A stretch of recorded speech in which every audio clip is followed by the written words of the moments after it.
Hello friends, welcome to two brothers finance and good evening. ಇವತ್ತಿನ ದಿನ stock ಮಾರ್ಕೆಟಲ್ಲಿ ಬೆಳಿಗ್ಗೆಯಿಂದ ಸಂಜೆವರೆಗೂ ಏನು ನಡೆದಿದೆ ಮತ್ತು ನಾಳೆ ಮಾರ್ಕೆಟ್ ಯಾವ ಥರ ಇರ್ಬೋದು ಅಂತ ಈ ವಿಡಿಯೋದಲ್ಲಿ ಮಾತಾಡ್ಕೊಳ್ಳೋಣ. ಇವತ್ತಿನ ಮಾರ್ಕೆಟ್ ಅಪ್ಡೇಟ್ಸ್ ಏನಂದರೆ, ಸೆನ್ಸೆಕ್ಸ್ 1005 ಪಾಯಿಂಟ್ಸ್ ಗೇನ್ ಆಗಿ 80,280ನಲ್ಲಿ ಕ್ಲೋಸ್ ಆಗಿದೆ. ನಿಫ್ಟಿ 289 ಪಾಯಿಂಟ್ಸ್ ಗೇನ್ ಆಗಿ 24,328ಅಲ್ಲಿ ಕ್ಲೋಸ್ ಆಗಿದೆ. ಬ್ಯಾಂಕ್ ನಿಫ್ಟಿ 768 ಪಾಯಿಂಟ್ಸ್ ಗೇನ್ ಆಗಿ 55,432 ಅಲ್ಲಿ ಕ್ಲೋಸ್ ಆಗಿದೆ. ಫ್ರೆಂಡ್ಸ್, ಇವತ್ತು ಈ ಏಥರ್ ಎನರ್ಜಿ IPO ಓಪನ್ ಆಗಿದೆ. ಇದ್ರ ಬಗ್ಗೆ ಒಂದು ಸಪ್ರೇಟ್ ವಿಡಿಯೋನೇ ಮಾಡಿದ್ದೀನಿ. ಆ ವಿಡಿಯೋ ಯಾರಾದರೂ ನೋಡಿಲ್ಲ ಅಂತ ಅಂದರೆ ಡಿಸ್ಕ್ರಿಪ್ಷನಲ್ಲಿ ಮತ್ತು ಎಂಡ್ ಕಾರ್ಡ್ಸಲ್ಲಿ ವಿಡಿಯೋ ಕೊಟ್ಟಿರ್ತೀನಿ, ಒಂದ್ಸಲ ಚೆಕ್ ಮಾಡಿ. ಈ ಏಥರ್ ಎನರ್ಜಿ ಬಿಸ್ನೆಸ್ ಏನಿದೆ ತುಂಬಾ ಇಂಟ್ರೆಸ್ಟಿಂಗ್ ಆಗಿರುತ್ತೆ. ಜೊತೆಗೆ ಇವಾಗ ಈ 2 ವೀಲರ್ ಸೆಗ್ಮೆಂಟ್ ತುಂಬಾ ಫಾಸ್ಟಾಗಿ ಗ್ರೋ ಆಗ್ತಾ ಇದೆ. ಅದಕ್ಕೋಸ್ಕರ ಒಂದ್ಸಲ ವಿಡಿಯೋನ ಚೆಕ್ ಮಾಡಿ.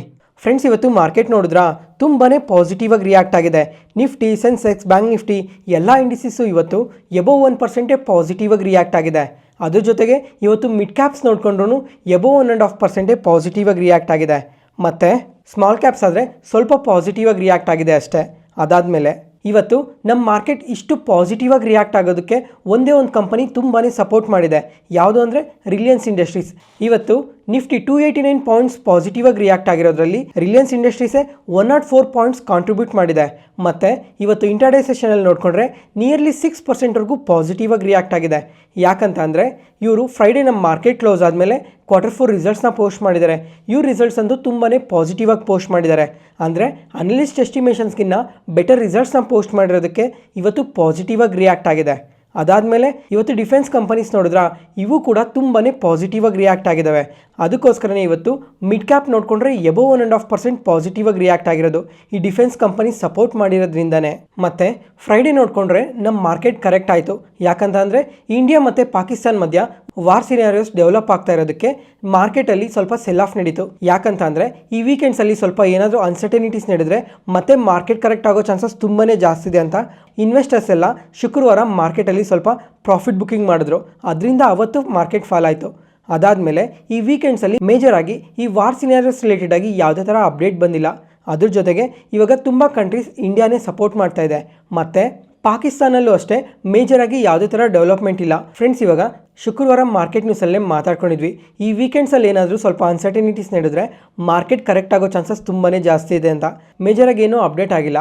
ಮತ್ತು ಫ್ರೆಂಡ್ಸ್, ಇವಾಗ ಈ ವಾರ್ ಟೆನ್ಷನ್ಸ್ ಅನ್ನೋದು ಪ್ರತಿದಿನ ಏನೋ ಒಂಚೂರು ಅಪ್ಡೇಟ್ ಆಗ್ತಾನೆ ಇರ್ತದೆ. ಯಾಕಂತ ಅಂದರೆ ಎಲ್ಲಾದರೂ ಒಂದು ಹತ್ರ ಏನಾದರೂ ಒಂದು ಅಪ್ಡೇಟ್ಸ್ ಅವಾಗ ಇವಾಗ ಬರ್ತಾನೆ ಇರ್ತದೆ. ಇವತ್ತು ಕರೆಕ್ಟ್ ಆಗುತ್ತೋ, ನಾಳೆ ಕರೆಕ್ಟ್ ಆಗುತ್ತೋ, ನಾಡಿದ್ದು ಕರೆಕ್ಟ್ ಆಗುತ್ತೋ ಅದನ್ನು ಯಾರೂ ಹೇಳೋಕ್ಕಾಗಲ್ಲ. ಓವರ್ ನೆಟ್ಟಲ್ಲಿ ಯಾವಾಗ ಯಾವ ಅನ್ಸರ್ಟನಿಟೀಸ್ ಬರುತ್ತೋ ಅವತ್ತು ನೆಕ್ಸ್ಟ್ ಡೇ ಅಂತೂ ಮಾರ್ಕೆಟಲ್ಲಿ ಸ್ವಲ್ಪ ಸೆಲ್ಲಿಂಗ್ ಪ್ರೆಷರ್ ಇದ್ದೇ ಇರುತ್ತೆ. ಅದು ಯಾವಾಗ ನಡೆಯುತ್ತೆ ಅಂತ ನೋಡಬೇಕು. ಒಂದು ವೇಳೆ ಯಾವಾಗ ನಡೆದ್ರೂ ಮಾರ್ಕೆಟ್ ಏನಾದರೂ ಫಾಲ್ ಆದರೂ ಸಹ ಅದನ್ನು ಸೀರಿಯಸ್ ಫಾಲ್ ಅಂತ ಯಾವುದೇ ಕಾರಣಕ್ಕೂ ತೊಗೊಬೇಡಿ. ಯಾಕಂತ ಅಂದರೆ ಇವಾಗ ರೀಸೆಂಟ್ ಫಾಲ್ಸ್ ಎಲ್ಲ ನೋಡಿಕೊಂಡ್ರೆ ಇದು ತುಂಬಾ ಚಿಕ್ಕ ಫಾಲ್ ಆಗಿರ್ಬೋದು. ಅದಕ್ಕೋಸ್ಕರ ಇವಾಗ ಮಾರ್ಕೆಟ್ ಎಷ್ಟೇ ಕರೆಕ್ಟ್ ಆದ್ರೂ ಅದು ಅಷ್ಟೂ ರಿಕವರ್ ಆಗ್ತಾನೆ ಬರ್ತಾ ಇದೆ. ಯಾಕಂದರೆ ಮಾರ್ಕೆಟಲ್ಲಿ ಆ ಥರ ಪಾಸಿಟಿವ್ ಡೇಟಾ ಪಾಯಿಂಟ್ಸ್ ತುಂಬಾ ಇದ್ದಾವೆ. ಅದಕ್ಕೋಸ್ಕರ ಎಕ್ಸಾಂಪಲ್, ಇವಾಗ ನಾವು ರೀಸೆಂಟಾಗಿ ಟ್ರಂಪ್ ಅನ್ಸರ್ಟನಿಟೀಸಿಂದ ಮಾರ್ಕೆಟ್ ಎಷ್ಟುವರೆಗೂ ಫಾಲ್ ಆಗಿತ್ತು ಅಂತ ಅವಾಗೇ ನೋಡಿದ್ವಿ. ಅಷ್ಟೆಲ್ಲ ರಿಕವರ್ ಆಗೋದಕ್ಕೆ ಜಸ್ಟ್ 5 to 6 ಟ್ರೇಡಿಂಗ್ ಡೇಸ್ ಮಾತ್ರನೇ ತಗೊಂಡಿರೋದು. ಅದಕ್ಕೂ ಮುಂಚೆ ನೋಡಿಕೊಂಡ್ರು ಈ ಥರ ತುಂಬಾ ಎಕ್ಸಾಂಪಲ್ಸ್ ಇದ್ದಾವೆ. ಅದಕ್ಕೋಸ್ಕರ ಅವಾಗ ಇವಾಗ ಚಿಕ್ಕ ಪುಟ್ಟ ಮಾರ್ಕೆಟ್ ಕರೆಕ್ಷನ್ಸ್ಗೆಲ್ಲ ಯಾವುದೇ ಕಾರಣಕ್ಕೂ ಟೆನ್ಷನ್ಸ್ ತೊಗೊಳಕ್ಕೆ ಹೋಗಬೇಡಿ. ಅದಾದಮೇಲೆ ಈ ವೀಕೆಂಡ್ಸಲ್ಲಿ ಗ್ಲೋಬಲ್ ಮಾರ್ಕೆಟ್ಸಿಂದ ಕೂಡ ಯಾವುದೇ ಥರ ನೆಗೆಟಿವ್ ಡೇಟಾ ಪಾಯಿಂಟ್ಸ್ ಏನೂ ಅಪ್ಡೇಟ್ ಆಗಿಲ್ಲ. ಇವಾಗ ಶುಕ್ರವಾರ US ಮಾರ್ಕೆಟ್ ನೋಡಿಕೊಂಡ್ರೆ ಸ್ವಲ್ಪ ಪಾಸಿಟಿವ್ ಆಗಿ ಕ್ಲೋಸ್ ಆಗಿದೆ. ಯಾಕಂತ ಅಂದರೆ ಗೂಗಲ್ ಕ್ವಾರ್ಟರ್ಲಿ ರಿಸಲ್ಟ್ಸ್ನ ಪೋಸ್ಟ್ ಮಾಡಿದರು, ಅದು ಪಾಸಿಟಿವ್ ಆಗೇ ಇದೆ. NVIDIA ರಿಸಲ್ಟ್ಸ್ ಪೋಸ್ಟ್ ಮಾಡಿದರು, ಅದು ಕೂಡ ಪಾಸಿಟಿವ್ ಆಗೇ ಇದೆ. ಅದರಿಂದ ಶುಕ್ರವಾರ US ಮಾರ್ಕೆಟ್ ಪಾಸಿಟಿವಲ್ಲೇ ಕ್ಲೋಸ್ ಆಗಿದೆ. ಮತ್ತು ಅದ್ರ ಜೊತೆಗೆ ಇವಾಗ ಡೊನಾಲ್ಡ್ ಟ್ರಂಪ್ ಅವ್ರು ನೋಡಿಕೊಂಡ್ರೆ ಚೈನಾ ಮೇಲೆ 245% ಟ್ಯಾರಿಫ್ನ ಹಾಕಿದ್ರಲ್ಲ, ಅದನ್ನು ಕಮ್ಮಿ ಮಾಡ್ತಾ 145% ಟ್ಯಾರಿಫ್ಗೆ ತರೋ ಚಾನ್ಸಸ್ ಇದೆ ಅಂತ ಕೂಡ ತುಂಬಾ ಫಿನಾನ್ಷಿಯಲ್ ಪ್ಲಾಟ್ಫಾರ್ಮ್ಸಲ್ಲೆಲ್ಲ ಅಪ್ಡೇಟ್ ಆಗ್ತಾಯಿತ್ತು. ಅದರಿಂದನೂ ಸಹ US ಮಾರ್ಕೆಟ್ ತುಂಬಾ ಪಾಸಿಟಿವ್ ಆಗಿ ಕ್ಲೋಸ್ ಆಯಿತು. ಅದಾದಮೇಲೆ ಈ ವಾರ ನೋಡಿಕೊಂಡ್ರೆ ನಮ್ಮ ಮಾರ್ಕೆಟಲ್ಲಿ ಯಾವ ಥರ ತುಂಬ ದೊಡ್ಡ ದೊಡ್ಡ ಕಂಪನೀಸ್ ಕ್ವಾರ್ಟರ್ಲಿ ರಿಸಲ್ಟ್ಸ್ನ ಪೋಸ್ಟ್ ಮಾಡ್ತಾ ಇದ್ದಾರೋ ಅದೇ ಥರ US ಅಲ್ಲೂ ಸಹ ದೊಡ್ಡ ದೊಡ್ಡ ಕಂಪನೀಸ್ ಕ್ವಾರ್ಟರ್ಲಿ ರಿಸಲ್ಟ್ಸ್ನ ಪೋಸ್ಟ್ ಮಾಡ್ತಾ ಇದ್ದಾರೆ. ಯಾವ್ಯಾವ ಕಂಪನೀಸ್ ಅಂತ ನೋಡಿಕೊಂಡ್ರೆ ಆ್ಯಪಲ್, ಮೈಕ್ರೋಸಾಫ್ಟ್, ಅಮೆಜಾನ್, ಫೇಸ್ಬುಕ್ ಈ ಎಲ್ಲ ಕಂಪನೀಸ್ ರಿಸಲ್ಟೂ ಈ ವೀಕೆ ಇದೆ. ಅದ್ರ ಜೊತೆಗೆ ಇದೇ ವಾರದಲ್ಲೇ US ಜಾಬ್ಲೆಸ್ ಕ್ಲೈಮ್ ಡೇಟಾ ಕೂಡ ಬರ್ತೈತೆ, ನಾನ್ ಫಾರ್ಮ್ ಪೇರೋಲ್ ಡೇಟಾ ಕೂಡ ಅಪ್ಡೇಟ್ ಆಗುತ್ತೆ. ಈ ಎರಡೂ ಡೇಟಾಸ್ ಕೂಡ ತುಂಬಾ ಇಂಪಾರ್ಟೆಂಟ್ ಆಗಿರುತ್ತೆ. ಮತ್ತು ಇವಾಗ ಗೋಲ್ಡ್ ನೋಡಿಕೊಂಡ್ರೆ ಕಂಟಿನ್ಯೂಸ್ ಆಗಿ ಪಾಸಿಟಿವ್ ಆಗಿ ರಿಯಾಕ್ಟ್ ಆಗ್ತಾನೆ ಹೋಗ್ತಿತ್ತಲ್ಲ, ಆದರೆ ಇವತ್ತು ನೋಡಿಕೊಂಡ್ರೆ ನಿಯರ್ಲಿ 1%ವರೆಗೂ ಫಾಲ್ ಆಗಿದೆ. ಯಾಕಂದರೆ ಇವಾಗ ಟ್ಯಾರಿಫ್ ಅನ್ಸರ್ಟನಿಟೀಸ್ ಏನಿತ್ತೋ ಅದು ಪ್ರತಿದಿನ ಕಮ್ಮಿ ಆಗ್ತಾ ಬರ್ತಾ ಇದೆ. ಅದರಿಂದ ಮುಂಚೆ ನೋಡಿಕೊಂಡ್ರೆ ಮಾರ್ಕೆಟಲ್ಲಿ ತುಂಬ ಅನ್ಸರ್ಟನಿಟೀಸ್ ಇದೆ. ಅದರಿಂದ ಯಾವುದಾದ್ರೂ ಸೇಫ್ ಅಸೆಟ್ ಒಳಗಡೆ ಇನ್ವೆಸ್ಟ್ ಮಾಡೋಣ ಅಂತ ತುಂಬ ಇನ್ವೆಸ್ಟರ್ಸ್ ಈ ಗೋಲ್ಡಲ್ಲಿ ಇನ್ವೆಸ್ಟ್ ಮಾಡಿದರು. ಅದರಿಂದ ಗೋಲ್ಡ್ ಕೂಡ ತುಂಬಾ ಪಾಸಿಟಿವ್ ಆಗಿ ರಿಯಾಕ್ಟ್ ಆಗ್ತಾ ಇತ್ತು. ಇವಾಗ ಈ ಟ್ಯಾರಿಫ್ ಅನ್ಸರ್ಟನಿಟೀಸ್ ಏನಿದೆ ಇದು ಡೇ ಬೈ ಡೇ ಕಮ್ಮಿ ಆಗ್ತಾನೆ ಬರ್ತಾ ಇದೆ. ಅದರಿಂದ ಈ ಗೋಲ್ಡಲ್ಲಿ ಯಾರು ಇನ್ವೆಸ್ಟ್ ಮಾಡಿದ್ರೋ ಅವರೆಲ್ಲ ಮತ್ತೆ ಸೆಲ್ ಮಾಡಿ ಮಾರ್ಕೆಟ್ಸಲ್ಲಿ ಇನ್ವೆಸ್ಟ್ ಮಾಡ್ತಾ ಇದ್ದಾರೆ. ಅದರಿಂದ ಸ್ವಲ್ಪ ಗೋಲ್ಡಲ್ಲಿ ಸೆಲ್ಲಿಂಗ್ ಪ್ರೆಷರ್ ಕಾಣ್ತಾ ಇರೋದು.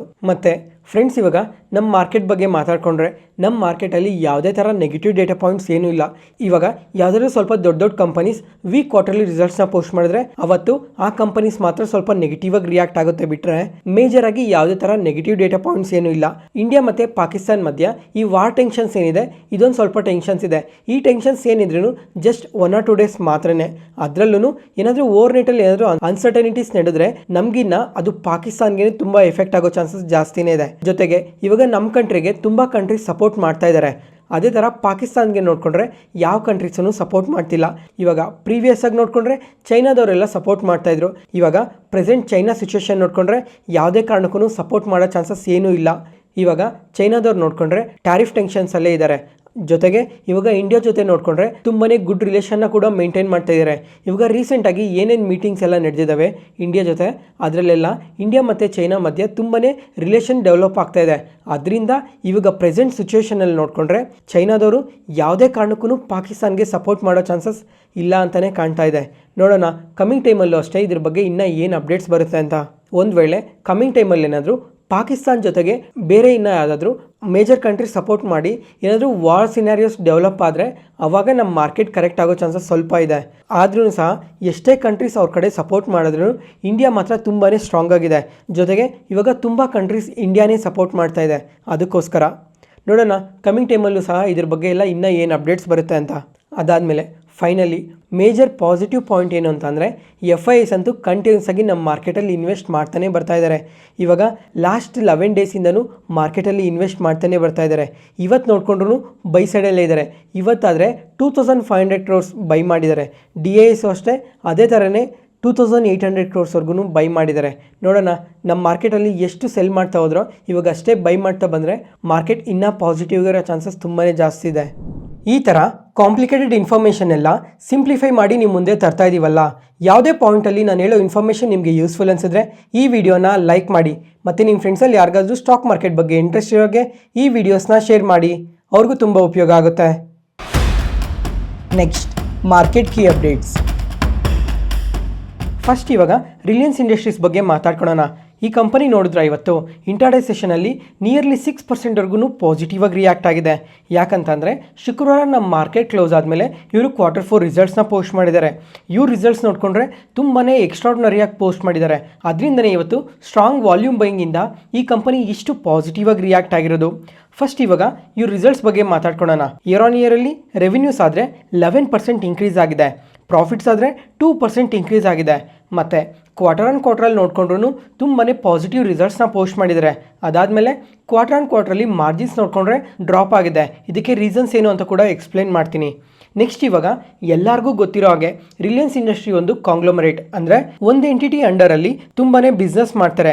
ಅದಕ್ಕೋಸ್ಕರ ಇವಾಗ ಇನ್ ಡೀಟೇಲ್ ಆಗಿ ಯಾವ ಸೆಗ್ಮೆಂಟಲ್ಲಿ ಯಾವ ಥರ ಗ್ರೋತ್ ಇದೆ ಅಂತ ಪ್ರತಿಯೊಂದನ್ನು ಡೀಟೇಲಾಗಿ ಮಾತಾಡ್ಕೊಳ್ಳೋಣ.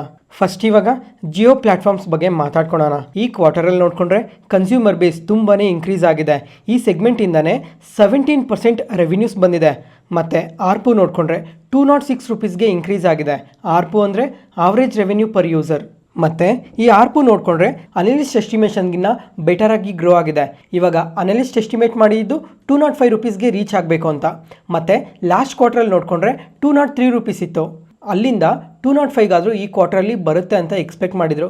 ಆದರೆ ಈ ಕ್ವಾರ್ಟರಲ್ಲಿ ನೋಡಿಕೊಂಡ್ರೆ 206 rupeesಗೆ ಇನ್ಕ್ರೀಸ್ ಆಗಿದೆ. ಇದು ಸಹ ಈ ಕಂಪನಿಗೆ ತುಂಬಾ ಪಾಸಿಟಿವ್ ಆಗುತ್ತೆ. ಮತ್ತು ಟ್ರಾಫಿಕ್ ಡೇಟಾ ನೋಡಿಕೊಂಡ್ರೆ ಇಯರ್ ಆನ್ ಇಯರಲ್ಲಿ 19.5% ಇನ್ಕ್ರೀಸ್ ಆಗಿದೆ ಅಂತ ಹೇಳಿದ್ದಾರೆ. ಮತ್ತು ಇವಾಗ ಕಸ್ಟಮರ್ ಬೇಸ್ ಏನಕ್ಕೆ ಇನ್ಕ್ರೀಸ್ ಆಗಿದೆ ಅಂತ ನೋಡಿಕೊಂಡ್ರೆ ಇವಾಗ ರೀಸೆಂಟಾಗಿ ಕುಂಭಮೇಳ ನಡೀತಲ್ಲ, ಕುಂಭಮೇಳದಿಂದ ಸಹ ಕಸ್ಟಮರ್ ಬೇಸ್ ಅಂದು ಇನ್ಕ್ರೀಸ್ ಆಗಿದೆ ಅಂತ ಅಪ್ಡೇಟ್ ಮಾಡಿದ್ದಾರೆ. ಅದಾದಮೇಲೆ ಟೆಲಿಕಾಂ ಬಗ್ಗೆ ಮಾತಾಡ್ಕೊಂಡಲ್ಲ, ತುಂಬಾ ಪಾಸಿಟಿವ್ ಡೇಟಾ ಇದೆ. ಅದಾದಮೇಲೆ ಇನ್ನೊಂದು ಇಂಪಾರ್ಟೆಂಟ್ ಥಿಂಗ್ ಏನು ಅಂತಂದರೆ ಇವರು ಬ್ರಾಡ್ಬ್ಯಾಂಡ್ ಸರ್ವಿಸಸ್, ಈ ಬ್ರಾಡ್ಬ್ಯಾಂಡ್ ಸರ್ವಿಸಸ್ ಅಂತೂ ತುಂಬಾ ಫಾಸ್ಟಾಗಿ ಗ್ರೋ ಆಗ್ತಾ ಇದೆ ಅಂತ ಮೆನ್ಷನ್ ಮಾಡಿದ್ದಾರೆ. ಈ ಕ್ವಾರ್ಟರಲ್ಲೇ 15 ಲ್ಯಾಕ್ ಹೊಸ ಕಸ್ಟಮರ್ ಆ್ಯಡ್ ಆಗಿದ್ದಾರೆ. ಮತ್ತೆ ಇಯರ್ ಆನ್ ಇಯರ್ ಕಂಪ್ಯಾರಿಸನ್ ನೋಡಿಕೊಂಡ್ರೆ 8x ಗ್ರೋತ್ ಇದೆ ಅಂತ ಕೂಡ ಸ್ಟೇಟ್ಮೆಂಟ್ಸ್ನ ಮಾಡಿದ್ದಾರೆ. ನೆಕ್ಸ್ಟ್ ಅದಾದಮೇಲೆ ಫ್ರೆಂಡ್ಸ್, ಇವಾಗ ಜಿಯೋ ಪ್ಲಾಟ್ಫಾರ್ಮ್ಸ್ ಏನಿದೆ ಇಯರ್ ಆನ್ ಇಯರಲ್ಲಿ ಒಳ್ಳೆ ರಿಟರ್ನ್ಸ್ನ ಪೋಸ್ಟ್ ಮಾಡಿದ್ದಾರೆ. ಅದಾದಮೇಲೆ ನೆಕ್ಸ್ಟ್ ಇವಾಗ ರಿಲಯನ್ಸ್ ರಿಟೇಲ್ ಬಗ್ಗೆ ಮಾತಾಡ್ಕೊಳ್ಳೋಣ. ಇದ್ರ ಅಂಡರಲ್ಲಿ ಫ್ಯಾಷನ್ ಸೆಗ್ಮೆಂಟ್ ಇದೆ ಮತ್ತು ಗ್ರೋಸರೀಸ್ ಇದೆ, ಎರಡೂ ಇನ್ಕ್ಲೂಡ್ ಆಗಿರುತ್ತೆ. ಫಸ್ಟ್ ಇವಾಗ ಫ್ಯಾಷನ್ ಸೆಗ್ಮೆಂಟ್ ಬಗ್ಗೆ ಮಾತಾಡ್ಕೊಳ್ಳೋಣ. ಇದರಲ್ಲಿ ನೋಡಿಕೊಂಡ್ರೆ 10 ಲ್ಯಾಕ್ ಹೊಸ ಕಸ್ಟಮರ್ ಬಂದಿದ್ದಾರೆ ಅಂತ ಹೇಳಿದ್ದಾರೆ. ಮತ್ತೆ ಈ ಪ್ರೀಮಿಯಂ ಬ್ರ್ಯಾಂಡ್ಸಲ್ಲಿ, ಜುವೆಲ್ಸಲ್ಲಿ, ಆಜಿಯೋ B2C ಸೆಗ್ಮೆಂಟಲ್ಲೂ ಮತ್ತು ರೀಸೆಂಟಾಗಿ ಅಕ್ವೈರ್ ಮಾಡಿರೋ ಶೈನ್ ಈ ಹೊಸ ಬ್ರ್ಯಾಂಡಲ್ಲೂ ಸಹ ತುಂಬಾ ಒಳ್ಳೆ ಗ್ರೋತ್ ಇದೆ ಅಂತ ಸ್ಟೇಟ್ಮೆಂಟ್ಸ್ ಮಾಡಿದ್ದಾರೆ. ಅದಾದಮೇಲೆ ಗ್ರೋಸರೀಸಲ್ಲಿ ನೋಡಿಕೊಂಡ್ರು ಸಹ ಒಳ್ಳೆ ಗ್ರೋತ್ ಇದೆ ಅಂತ ಹೇಳಿದ್ದಾರೆ. ಸ್ಟಾಪಲ್ಸ್, ಪ್ರೊಸೆಸ್ ಫುಡ್, ಬ್ರೇವರೇಜಸ್ ಎಲ್ಲದರಲ್ಲೂ ಒಳ್ಳೆ ಗ್ರೋತ್ ಇದೆ ಅಂತಲೇ ಹೇಳಿದ್ದಾರೆ. ಇಯರ್ ಆನ್ ಇಯರಲ್ಲಿ ಚೆಕ್ ಮಾಡಿಕೊಂಡ್ರೆ 37% ಇನ್ಕ್ರೀಸ್ ಆಗಿದೆ. ಅದಾದಮೇಲೆ ಇವಾಗ ರೀಸೆಂಟಾಗಿ ಕ್ಯಾಂಪಾಕೋಲನ ಲಾಂಚ್ ಮಾಡಿದ್ರಲ್ಲ, ಇದರಲ್ಲಿ ನೋಡಿಕೊಂಡ್ರೂ ಒಳ್ಳೆ ಗ್ರೋತ್ನ ಪೋಸ್ಟ್ ಮಾಡಿದ್ದಾರೆ. ಮತ್ತು ರೀಸೆಂಟಾಗಿ ಬಾಟಲ್ ಮ್ಯಾನುಫ್ಯಾಕ್ಚರಿಂಗ್ ಪ್ಲ್ಯಾನ್ನ ಕೂಡ ಸ್ಟಾರ್ಟ್ ಮಾಡಿದ್ದಾರೆ. ಇದಕ್ಕಾದರೆ 1000 crores ಇನ್ವೆಸ್ಟ್ ಮಾಡಿದ್ದೀವಿ ಅಂತ ಕೂಡ ರೀಸೆಂಟಾಗಿ ಮೆನ್ಷನ್ ಮಾಡಿದರು. ಅದಾದಮೇಲೆ ಈ ಕ್ಯಾಂಪಾಕೋಲನ ಲಾಂಚ್ ಮಾಡಿದ್ಮೇಲೆ ಇದೇ ಸೆಗ್ಮೆಂಟಲ್ಲೇ ಒಂದು ಎನರ್ಜಿ ಡ್ರಿಂಕ್ನ ಕೂಡ ಲಾಂಚ್ ಮಾಡಿದ್ದಾರೆ, ಅದೇ ಕ್ಯಾಂಪಾ ಎನರ್ಜಿ. ಇದರಲ್ಲೂ ಕೂಡ ಒಳ್ಳೆ ಗ್ರೋತ್ ಇದೆ ಅಂತಲೇ ಸ್ಟೇಟ್ಮೆಂಟ್ಸ್ ಮಾಡಿದ್ದಾರೆ. ನೆಕ್ಸ್ಟ್ ಜಿಯೋ ಸ್ಟಾರ್, ಇದರಂಡರಲ್ಲಿ ಎಂಟರ್ಟೈನ್ಮೆಂಟ್ ಬಿಸ್ನೆಸ್ ಬರುತ್ತೆ. ಇವಾಗ ಈ ಎಂಟರ್ಟೈನ್ಮೆಂಟ್ ಬಿಸ್ನೆಸ್ಸಲ್ಲಿ 35% ಮಾರ್ಕೆಟ್ ಶೇರ್ನ ಹೋಲ್ಡ್ ಮಾಡ್ತಾ ಇದ್ದಾರೆ. ಅದಾದಮೇಲೆ ರೆವಿನ್ಯೂಸ್ ನೋಡಿಕೊಂಡ್ರೆ ಈ ಕ್ವಾರ್ಟರಲ್ಲಿ 9000 crores ರೆವಿನ್ಯೂಸ್ನ ಜನರೇಟ್ ಮಾಡಿದ್ದಾರೆ. ಮತ್ತು ರೀಸೆಂಟಾಗಿ ಜಿಯೋ ಮತ್ತು ಹಾಟ್‌ಸ್ಟಾರ್ ಮರ್ಜ್ ಆಗಿದೆ ಅಲ್ಲ, ಆ ರೆವಿನ್ಯೂಸ್ ಕೂಡ ಇದರಲ್ಲೇ ಇನ್ಕ್ಲೂಡ್ ಆಗಿದೆ. ಮತ್ತು ಇವಾಗ ಈ ಮರ್ಜರಿಂದ ನೋಡಿಕೊಂಡ್ರೆ 85% ಸ್ಪೋರ್ಟ್ಸ್ ವ್ಯೂವರ್ಶಿಪ್ ಎಲ್ಲ ಇದರಿಂದನೇ ಬರ್ತಾ ಇರೋದು. ಅದಾದಮೇಲೆ ಇವಾಗ ನೋಡಿಕೊಂಡ್ರೆ IPL ಕೂಡ ನಡೀತಾ ಇದೆ, ಅದರಿಂದನೂ ಸಹ ಈ ರೆವಿನ್ಯೂಸ್ ಅನ್ನೋದು ಇಷ್ಟು ಇನ್ಕ್ರೀಸ್ ಆಗಿರೋದು. ಜೊತೆಗೆ ಇವಾಗ IPL ನಡೀತಾ ಇರೋದ್ರಿಂದ ಕ್ವಾರ್ಟರ್ 1 ಸಹ ಈ ಸೆಗ್ಮೆಂಟಿಂದ ಒಳ್ಳೆ ರೆವಿನ್ಯೂಸ್ನ ಜನರೇಟ್ ಮಾಡೋ ಚಾನ್ಸಸ್ ತುಂಬಾ ಜಾಸ್ತಿ ಇದೆ. ಅದ್ರ ಜೊತೆಗೆ ಈ IPL ನಡೀತಾ ಇರೋ ಕಾರಣದಿಂದ ಸಬ್ಸ್ಕ್ರೈಬರ್ ಬೇಸ್ ಕೂಡ ತುಂಬಾ ಇನ್ಕ್ರೀಸ್ ಆಗಿದೆ. ನೋಡೋಣ ಕಮಿಂಗ್ ಕ್ವಾರ್ಟರ್ಸಲ್ಲಿ ಇವರು ಯಾವ ಥರ ರಿಸಲ್ಟ್ಸ್ನ ಪೋಸ್ಟ್ ಮಾಡ್ತಾರೆ ಅಂತ. ಫ್ರೆಂಡ್ಸ್, ಇವಾಗ ನೀವು ಯಾರಾದರೂ ಡೈಲಿ IPLನ ನೋಡ್ತಾ ಇದ್ದೀರಾ? ಹಾಗಾದರೆ ಒಂದ್ಸಲ ಕಮೆಂಟ್ ಸೆಷನಲ್ಲಿ ಕಮೆಂಟ್ ಮಾಡಿ. ನೆಕ್ಸ್ಟ್ ಇವಾಗ ಆಯಿಲ್ ಟು ಗ್ಯಾಸ್ ಸೆಗ್ಮೆಂಟಲ್ಲಿ ನೋಡಿಕೊಂಡ್ರೆ ಇಯರ್ ಆನ್ ಇಯರಲ್ಲಿ ರೆವಿನ್ಯೂಸ್ ಜಸ್ಟ್ 0.7% ಮಾತ್ರನೇ ಇನ್ಕ್ರೀಸ್ ಆಗಿರೋದು. ಮತ್ತು ಆಯಿಲ್ ಟು ಕೆಮಿಕಲ್ ಸೆಗ್ಮೆಂಟಲ್ಲಿ ನೋಡಿಕೊಂಡ್ರೆ ರೆವಿನ್ಯೂಸ್ 11% ಇನ್ಕ್ರೀಸ್ ಆಗಿದೆ, ಆದರೆ ಮಾರ್ಜಿನ್ಸ್ ನೋಡಿಕೊಂಡ್ರೆ ಡ್ರಾಪ್ ಆಗಿದೆ. ಫ್ರೆಂಡ್ಸ್, ಇವಾಗ ಈ ರಿಲಯನ್ಸ್ ಇಂಡಸ್ಟ್ರೀಸಲ್ಲಿ ಈ ಎರಡೂ ಸೆಗ್ಮೆಂಟಲ್ಲೇ ಸ್ವಲ್ಪ ವೀಕ್ ರೆವಿನ್ಯೂಸ್ನ ಪೋಸ್ಟ್ ಮಾಡಿದಿರೋದು. ಅದಾದಮೇಲೆ ಆಗಲೇ ಮಾತಾಡ್ಕೊಂಡಂಗೆ ಈ ಕ್ವಾರ್ಟರಲ್ಲಿ ಮಾರ್ಜಿನ್ಸ್ ಡ್ರಾಪ್ ಆಗಿರೋದು ಈ ಎರಡೂ ಸೆಗ್ಮೆಂಟಲ್ಲಿ ಸ್ವಲ್ಪ ವೀಕ್ ರಿಸಲ್ಟ್ಸ್ ಇಂದನೇ ಅಲ್ಲಿ ಮಾರ್ಜಿನ್ಸ್ ಫಾಲ್ ಆಗಿರೋದು. ಮತ್ತೆ ಅದಾದಮೇಲೆ ಫೈನಲಿ ಫ್ರೆಂಡ್ಸ್, ಇವಾಗ ತುಂಬ ಸಲನೇ ಮಾತಾಡ್ಕೊಂಡಿದ್ವಿ ರಿಲಯನ್ಸ್ ಇಂಡಸ್ಟ್ರೀಸ್ ಅವರು ಈ ಎನರ್ಜಿ ಬಿಸ್ನೆಸ್ ರಿಲೇಟೆಡ್ ಆಗೂ ಸ್ವಲ್ಪ ವರ್ಕ್ ಮಾಡ್ತಾ ಇದ್ದಾರೆ ಅಂತ. ನೋಡೋಣ, ಇದರಲ್ಲೂ ಸ್ವಲ್ಪ ಡೆವಲಪ್ಮೆಂಟ್ಸ್ ಎಲ್ಲ ನಡೀತಾ ಇದ್ದಾವೆ. ಕಮಿಂಗ್ ಟೈಮಲ್ಲಿ ಇದ್ರ ಬಗ್ಗೆ ಸಹ ಮಾತಾಡ್ಕೊಳ್ಳೋಣ. ಅದಾದಮೇಲೆ ಫ್ರೆಂಡ್ಸ್, ಇವಾಗ ಈ ಥರ ಎಕ್ಸ್ಟ್ರಾರ್ಡಿನರಿ ರಿಸಲ್ಟ್ಸ್ನ ಪೋಸ್ಟ್ ಮಾಡಿರೋದಕ್ಕೆ ತುಂಬಾ ಅನಲಿಸ್ಟ್ ಎಲ್ಲ ಈ ರಿಲಯನ್ಸ್ ಇಂಡಸ್ಟ್ರೀಸ್ ಅವ್ರಿಗೆ ಬೈ ರೇಟಿಂಗೇ ಕೊಟ್ಟಿದ್ದಾರೆ. ಜೆಫ್ರೀಸ್ ಅವ್ರು ನೋಡಿಕೊಂಡ್ರೆ ಬೈ ರೇಟಿಂಗ್ ಕೊಟ್ಟು target price 1530 rupees per share ಅಂತ ಹೇಳಿದ್ದಾರೆ. ಅದಾದಮೇಲೆ JP Morgan ಅವ್ರು ನೋಡಿಕೊಂಡ್ರೆ ಓವರ್ ವೇಟ್ ಕಾಲ್ ಕೊಟ್ಟು ಟಾರ್ಗೆಟ್ ಪ್ರೈಸ್ ಇವರು ಸಹ 1550 rupees ಪರ್ ಶೇರ್ ಅಂತಲೇ ಹೇಳಿದ್ದಾರೆ. ನೂಮ್ರಾ ಅವರು ಅಷ್ಟೇ ಬೈ ರೇಟಿಂಗ್ ಕೊಟ್ಟು 1650 rupees ಪರ್ ಶೇರ್ ಅಂತ ಹೇಳಿದ್ದಾರೆ. ಅದಾದಮೇಲೆ ಹೈಯೆಸ್ಟ್ ಟಾರ್ಗೆಟ್ ಪ್ರೈಸ್ ಕೊಟ್ಟಿರೋದಂದರೆ ನುವಾಮಾ ಅವರು ಬೈ ರೇಟಿಂಗ್ ಕೊಟ್ಟು 1708 rupees ಪರ್ ಶೇರ್ ಅಂತ ಹೇಳಿದ್ದಾರೆ. ನೋಡೋಣ ಕಮಿಂಗ್ ಕ್ವಾರ್ಟರ್ಸಲ್ಲೂ ಸಹ ಈ ರಿಲಯನ್ಸ್ ಇಂಡಸ್ಟ್ರೀಸ್ ಅವರು ಯಾವ ಥರ ರಿಸಲ್ಟ್ಸ್ನ ಪೋಸ್ಟ್ ಮಾಡ್ತಾರೆ ಅಂತ. ನೆಕ್ಸ್ಟ್ ಇವಾಗ ಡಿಫೆನ್ಸ್ ಕಂಪನೀಸ್ ಬಗ್ಗೆ ಮಾತಾಡ್ಕೊಳ್ಳೋಣ. ಇವತ್ತು ಡಿಫೆನ್ಸ್ ಕಂಪನೀಸ್ ಎಲ್ಲ ತುಂಬಾ ಪಾಸಿಟಿವ್ ಆಗಿ ರಿಯಾಕ್ಟ್ ಆಗಿದ್ದಾವೆ. ಮತ್ತು ಫ್ರೆಂಡ್ಸ್, ಇವಾಗ ಈ ಫಿನಾನ್ಷಿಯಲ್ ಪ್ಲಾಟ್ಫಾರ್ಮ್ಸಲ್ಲೆಲ್ಲ ಯಾವ ಥರ ಅಪ್ಡೇಟ್ ಆಗ್ತಾ ಇದೆ ಅಂತ ನೋಡಿಕೊಂಡ್ರೆ ಇವಾಗ ಇಂಡಿಯಾ ಮತ್ತು ಪಾಕಿಸ್ತಾನ ಮಧ್ಯ ವಾರ್ ಸಿನಾರಿಯೋಸ್ ಇದೆ, ಅದರಿಂದ ಫ್ರಾನ್ಸ್ ಜೊತೆ ಡಿಫೆನ್ಸ್ ಡೀಲ್ನ ಸೈನ್ ಮಾಡಿದ್ದಾರೆ ಅಂತ ಎಲ್ಲ ಫಿನಾನ್ಷಿಯಲ್ ಪ್ಲಾಟ್ಫಾರ್ಮ್ಸಲ್ಲಿ ಅಪ್ಡೇಟ್ ಆಗ್ತಾ ಇದೆ. ಮತ್ತು ಫ್ರೆಂಡ್ಸ್, ಇವತ್ತೇನು ಡೀಲ್ನ ಸೈನ್ ಮಾಡಿದ್ದಾರೆ ಇದ್ರ ಬಗ್ಗೆ ಎಲ್ಲ 1 month ಬ್ಯಾಕೇ ಮಾತಾಡ್ಕೊಂಡ್ವಿ. ಯಾಕಂತಂದರೆ ಗೌರ್ಮೆಂಟ್ ಇದು ಇವತ್ತು ಸೈನ್ ಮಾಡಿರೋದೇನೋ ನಿಜ, ಆದರೆ ಈ ಡೀಲ್ ಎಲ್ಲ ಯಾವಾಗ ಶುರು ಆಯಿತು ಅಂದರೆ 2023 ಶುರು ಆಯಿತು ಅಂತ ತುಂಬ ಸಲ ಮಾರ್ಕೆಟ್ ನ್ಯೂಸಲ್ಲೇ ಮಾತಾಡ್ಕೊಂಡಿದ್ವಿ. ಅದಾದಮೇಲೆ ಲಾಸ್ಟ್ ಮಂತ್ ನೋಡಿಕೊಂಡ್ರೆ ಈ ಡಿಫೆನ್ಸ್ ಡೀಲ್ನ ಸೈನ್ ಮಾಡೋದಕ್ಕೋಸ್ಕರ ಅಪ್ಡೇಟ್ ಮಾಡಿದ್ರು. ಅವತ್ತು ನೋಡಿಕೊಂಡ್ರು ಈ ಡಿಫೆನ್ಸ್ ಕಂಪನೀಸ್ ಏನೂ ಅಷ್ಟು ಪಾಸಿಟಿವ್ ಆಗಿ ರಿಯಾಕ್ಟ್ ಆಗಿರಲಿಲ್ಲ. ಆದರೆ ಇವತ್ತು ಫಿನಾನ್ಷಿಯಲ್ ಪ್ಲಾಟ್ಫಾರ್ಮ್ಸಲ್ಲಿ ಈ ಥರ ಈ ವಾರ್ ರಿಲೇಟೆಡ್ ಆಗಿ ಏನು ನಡೀತಾ ಇದೆ ಅದಕ್ಕೋಸ್ಕರನೇ ಈ ಡೀಲ್ನ ಸೈನ್ ಮಾಡಿದ್ದಾರೆ ಅಂತ ಅಪ್ಡೇಟ್ ಆಯಿತು. ಅದರಿಂದನೇ ಇವತ್ತು ಬೆಳಿಗ್ಗೆಯಿಂದ ಈ ಡಿಫೆನ್ಸ್ ಕಂಪನೀಸ್ ಎಲ್ಲ ಅಷ್ಟು ಪಾಸಿಟಿವ್ ಆಗಿ ರಿಯಾಕ್ಟ್ ಆಗಿರೋದು. ಫಸ್ಟ್ ಇವಾಗ ಇನ್ನೊಂದ್ಸಲ ರಿಪೀಟ್ ಮಾಡ್ತೀನಿ ನೋಡಿ, ಏನಕ್ಕೋಸ್ಕರ ಈ ಡಿಫೆನ್ಸ್ ಡೀಲ್ ನ ಸೈನ್ ಮಾಡಿದ್ದಾರೆ ಅಂತ. ಫ್ರೆಂಡ್ಸ್, ಇವಾಗ ಇದು ಲಾಸ್ಟ್ 1.5 year ಇಂದ ಕೂಡ ಇದು ನಡೀತಾನೆ ಇದೆ. ಏನಂತ ಅಂದ್ರೆ ಇಂಡಿಯನ್ ಗೌರ್ಮೆಂಟ್ ಮತ್ತೆ ಫ್ರಾನ್ಸ್ ಗೌರ್ಮೆಂಟ್ ಏನಕ್ಕೋಸ್ಕರ ಅಂತ ಅಂದ್ರೆ ಇಂಡಿಯನ್ ನೇವಿಗೋಸ್ಕರ 26 ರಫೇಲ್ ಫೈಟರ್ ಜೆಟ್ ನ ಬೈ ಮಾಡೋದಕ್ಕೋಸ್ಕರ ಈ ಡೀಲ್ ನ ಸೈನ್ ಮಾಡಿರೋದು. ಅಂದ್ರೆ ಸಿಂಪಲ್ ಆಗಿ ಹೇಳ್ಬೇಕು ಅಂದ್ರೆ ಇಂಡಿಯನ್ ನೇವಿಗೆ ಈ ಫೈಟರ್ ಜೆಟ್ಸ್ ಬೇಕು, ಅದಕ್ಕೋಸ್ಕರ ಫ್ರಾನ್ಸ್ ಅಲ್ಲಿ ಈ ಫೈಟರ್ ಜೆಟ್ಸ್ ಎಲ್ಲ ಮ್ಯಾನುಫ್ಯಾಕ್ಚರ್ ಆಗಿ 2031ಗೆ ಅದು ಇಂಡಿಯಾಗೆ ಡೆಲಿವರ್ ಮಾಡ್ತೀವಿ ಅಂತ ಸ್ಟೇಟ್ಮೆಂಟ್ಸ್ ಮಾಡಿರೋದು. ಅದಕ್ಕೋಸ್ಕರ ಇವಾಗ ಸೈನ್ ಮಾಡಿರೋದು. ಇದಕ್ಕೆ ಟೋಟಲ್ ವ್ಯಾಲ್ಯೂ ನೋಡ್ಕೊಂಡ್ರೆ 63,000 crores ಅಂತ ಕೂಡ ಅಪ್ಡೇಟ್ ಮಾಡಿದ್ದಾರೆ. ಇದ್ರ ಬಗ್ಗೆ ಎಲ್ಲ ತುಂಬಾ ಮಾರ್ಕೆಟ್ ನ್ಯೂಸ್ ಅಲ್ಲೇ ಮಾತಾಡ್ಕೊಂಡಿದ್ವಿ. ಅದ್ರ ಜೊತೆಗೆ ರೀಸೆಂಟ್ ಆಗು ಸಹ ಈ ಡಿಫೆನ್ಸ್ ಕಂಪನೀಸ್ ಅಲ್ಲಿ ಏನ್ ನಡೀತಾ ಇದೆ, ಇವ್ರಿಗೆಲ್ಲ ಯಾವ ತರ ಆರ್ಡರ್ಸ್ ಬರ್ತಾ ಇದಾವೆ ಅಂತ ಪ್ರತಿಯೊಂದನ್ನು ಡೀಟೇಲ್ ಆಗಿ ಮಾತಾಡ್ಕೊಂಡಿದ್ವಿ. ಇವಾಗ ಫಸ್ಟ್ ಇಂದ ನಮ್ಮ ಮಾರ್ಕೆಟ್ ನ್ಯೂಸ್ ನ ನೋಡ್ತಾ ಇರೋರಿಗೆ ಪ್ರತಿಯೊಬ್ಬರಿಗೂ ಇಷ್ಟೊಂದು ಅರ್ಥ ಆಗಿರುತ್ತೆ. ಅದಾದ್ಮೇಲೆ ಇವತ್ತು ನಮ್ಮ ಮಾರ್ಕೆಟ್ ಸೆಕೆಂಡ್ ಹಾಫ್ ಅಲ್ಲಿ ನೋಡ್ಕೊಂಡ್ರೆ ಈ ಶಿಪ್ ಬಿಲ್ಡಿಂಗ್ ಕಂಪನೀಸ್ ಎಲ್ಲ ತುಂಬಾನೇ ಪಾಸಿಟಿವ್ ಆಗಿ ರಿಯಾಕ್ಟ್ ಆಗಿದಾವೆ. ಈ ಗಾರ್ಡನ್ ರಿಚ್ ಶಿಪ್ ಬಿಲ್ಡಿಂಗ್ ಆದ್ರೆ 8% ಪಾಸಿಟಿವ್ ಆಗಿ ರಿಯಾಕ್ಟ್ ಆಗಿದೆ. ಕೊಚ್ಚಿನ್ ಶಿಪ್ ಯಾರ್ಡ್ ಆದ್ರೆ 6% ಪಾಸಿಟಿವ್ ಆಗಿದೆ. ಮ್ಯಾಸ್ಗಾನ್ ಶಿಪ್ ಬಿಲ್ಡಿಂಗ್ ಆದ್ರೆ 4% ಪಾಸಿಟಿವ್ ಆಗಿ ರಿಯಾಕ್ಟ್ ಆಗಿದೆ. ಇದಕ್ಕೆ ರೀಸನ್ ಏನು ಅಂತ ನೋಡ್ಕೊಂಡ್ರೆ ಇವತ್ತು ಕ್ಯಾಬಿನೆಟ್ ಶಿಪ್ಪಿಂಗ್ ಸೆಕ್ಟರ್ಗೋಸ್ಕರ ಅಲೋಕೇಟ್ ಮಾಡಬೇಕು ಅಂತ ಅಪ್ಡೇಟ್ ಮಾಡಿದ್ದಾರೆ. ಇದೇನೋ ಇವತ್ತೇನು ಅಪ್ಡೇಟ್ ಆಗಿಲ್ಲ, ಇದನ್ನ ಫಿನಾನ್ಸ್ ಮಿನಿಸ್ಟರ್ ನಿರ್ಮಲಾ ಸೀತಾರಾಮನ್ ಅವರು ಬಜೆಟ್ ಟೈಮ್ ಅಲ್ಲೇನೆ ಮೆನ್ಷನ್ ಮಾಡಿದ್ರು. ಈ ಶಿಪ್ಪಿಂಗ್ ಸೆಕ್ಟರ್ ಡೆವಲಪ್ಮೆಂಟ್ಗೋಸ್ಕರ 25,000 crores ಅಲೋಕೇಟ್ ಮಾಡಿದೀವಿ ಅಂತ. ಬರೀ ಈ ಶಿಪ್ಪಿಂಗ್ ಸೆಕ್ಟರ್ ಅಂತ ಅಂದ್ರೆ ಬರೀ ಯಾವುದೋ ಒಂದು ಸೆಗ್ಮೆಂಟ್ ಮಾತ್ರನೇ ಅಲ್ಲ, ಪ್ರತಿಯೊಂದಕ್ಕೂ ಅಲೋಕೇಟ್ ಇರುತ್ತೆ ಅಂತ ಸಮೇತ ಹೇಳಿದ್ದಾರೆ. ಯಾವ್ಯಾವಕ್ಕೆ ಅಂತ ನೋಡ್ಕೊಂಡ್ರೆ ಡೊಮೆಸ್ಟಿಕ್ ಶಿಪ್ ಬಿಲ್ಡಿಂಗ್ಗೆ, ಪೋರ್ಟ್ ಇನ್ಫ್ರಾಸ್ಟ್ರಕ್ಚರ್ಗೆ, ಮ್ಯಾರಿಟೈಮ್ ಲಾಜಿಸ್ಟಿಕ್ಸ್ಗೆ, ಈ ತರ ಪ್ರತಿಯೊಂದಕ್ಕೂ ಅಲೋಕೇಶನ್ ಇರುತ್ತೆ ಅಂತ ಅಪ್ಡೇಟ್ ಮಾಡಿದ್ದಾರೆ. ಇವಾಗ ಇದರಿಂದ ಯಾವ್ಯಾವ ಕಂಪನೀಸ್ಗೆ ಬೆನಿಫಿಟ್ ಆಗುತ್ತೆ ಅಂತ ನೋಡ್ಕೊಂಡ್ರೆ ಡಿಫೆನ್ಸ್ ರಿಲೇಟೆಡ್ ಆಗಿ Mazagon shipbuilding, Cochin shipyard, garden reach shipbuilding, shipping corporation of India, ಈ ತರ ಇದೇ ಸೆಗ್ಮೆಂಟ್ ಅಲ್ಲಿ ವರ್ಕ್ ಮಾಡೋ ತುಂಬಾ ಕಂಪನೀಸ್ಗೆ ಇದು ತುಂಬಾನೇ ಅಡ್ವಾಂಟೇಜ್ ಆಗಿರುತ್ತೆ. ಈ ಅಪ್ಡೇಟ್ ಸೆಕೆಂಡ್ ಹಾಫ್ ಅಲ್ಲಿ ಬಂತು. ಅದಾದ್ಮೇಲೂ ಸಹ ಸ್ವಲ್ಪ ಕಂಪನೀಸ್ ಎಲ್ಲ ಪಾಸಿಟಿವ್ ಆಗಿ ರಿಯಾಕ್ಟ್ ಆಗಿದಾವೆ. ನೆಕ್ಸ್ಟ್ ಅದಾದ್ಮೇಲೆ ಇವತ್ತು ತೇಜಸ್ ನೆಟ್ವರ್ಕ್ ನೋಡಿದ್ರಾ, ಇಂಟರ್ಡೇ ಸೆಷನ್ ಅಲ್ಲಿ 12% ವರೆಗೂ ಫಾಲ್ ಆಗಿದೆ. ಯಾಕಂತ ಅಂದ್ರೆ ಶುಕ್ರವಾರ ಇವರು ನಮ್ಮ ಮಾರ್ಕೆಟ್ ಕ್ಲೋಸ್ ಆದ್ಮೇಲೆ Q4 ರಿಸಲ್ಟ್ಸ್ ನ ಪೋಸ್ಟ್ ಮಾಡಿದ್ದಾರೆ. ಇವ್ರ ರಿಸಲ್ಟ್ಸ್ ನೋಡ್ಕೊಂಡ್ರೆ ಕಂಪ್ಲೀಟ್ಲಿ ವೀಕ್ ರಿಸಲ್ಟ್ಸ್ ನ ಪೋಸ್ಟ್ ಮಾಡಿದ್ದಾರೆ. ಇವಾಗ ರಿಸಲ್ಟ್ಸ್ ಬಗ್ಗೆ ನೋಡ್ಕೊಂಡ್ರೆ ಇಯರ್ ಆನ್ ಇಯರ್ ಅಲ್ಲಿ ಸೇಲ್ಸ್ ನೋಡ್ಕೊಂಡ್ರೆ 44% ಇನ್ಕ್ರೀಸ್ ಆಗಿದೆ. ಆದ್ರೆ ಇವ್ರ ಪ್ರಾಫಿಟ್ಸ್ ನೋಡ್ಕೊಂಡ್ರೆ 149% ಡ್ರಾಪ್ ಆಗಿದೆ. ಮತ್ತೆ ಕ್ವಾರ್ಟರ್ ನೋಡ್ಕೊಂಡ್ರು ಕಂಪ್ಲೀಟ್ಲಿ ವೀಕ್ ರಿಸಲ್ಟ್ಸ್ ನ ಪೋಸ್ಟ್ ಮಾಡಿದ್ದಾರೆ. ಫ್ರೆಂಡ್ಸ್, ಇವಾಗ 1-2-3 ಕ್ವಾರ್ಟರ್ಸ್ ಮುಂಚೆ ನೆನಪಿದ್ಯಾ, ಇದೇ ತೇಜಸ್ ನೆಟ್ವರ್ಕ್ ತುಂಬಾನೇ ಪಾಸಿಟಿವ್ ರಿಸಲ್ಟ್ಸ್ ನ ಪೋಸ್ಟ್ ಮಾಡ್ತಾ ಇದ್ರು. ಆ ಟೈಮಲ್ಲಿ ನೋಡ್ಕೊಂಡ್ರೆ ರಿಸಲ್ಟ್ಸ್ ಪೋಸ್ಟ್ ಮಾಡಿದ ದಿನ 15% 20% ವರೆಗೂ ಪಾಸಿಟಿವ್ ಆಗಿ ರಿಯಾಕ್ಟ್ ಆಗ್ತಾ ಇತ್ತು. ಯಾಕಂತಂದ್ರೆ ಇವರು ಪ್ರಾಫಿಟ್ಸ್ನ ಆ ಥರ ಪಾಸಿಟಿವ್ ಆಗಿ ಪೋಸ್ಟ್ ಮಾಡ್ತಿದ್ರು.